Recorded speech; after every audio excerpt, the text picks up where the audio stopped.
ঘুরে যেতে বুঝো না তুমি খালি আমরা ঘুরবা হ্যাঁ রাও হ্যাঁ গো মনে করো কেউ রেল নাই তুমি খালি আমরা ঘুরবা নাই আমি তোমার দেখাই তাহলে তুমি এখন রেল যাবে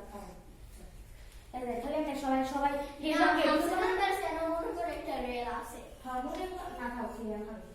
এক্সাম রেডি করবো না তখন এই যে সবাই ঘুরা শুরু করবি এখন সবাই তুমি সামনে দিকে যাবে তুমি সামনে দিকে সবাই আমরা ঘুরা শুরু করবি হ্যাঁ পরে হে আবার স্টপ করবো একটা রেল ধরতে বুঝলি যে না ধরে হ্যাঁ আচ্ছা না ধরবো আর এই যে ধর এই রেলটা তুই গেলি গা সামনে না দেখে এই রেলটা তুই তোর সামনে গেলি গা হ্যাঁ যা আবার পিছিয়ে আইয়া ধর পিছিয়ে আইয়া না না মিল করেছি মিল করে সামনে গিয়া সিসে ধরো তাই হ্যাঁ বাচ্চা একটা সামনে দুইটা গিয়া এটা করতে হবে তুমি এই যে ধরো সামনে গিয়া সিসে এইটা ধরো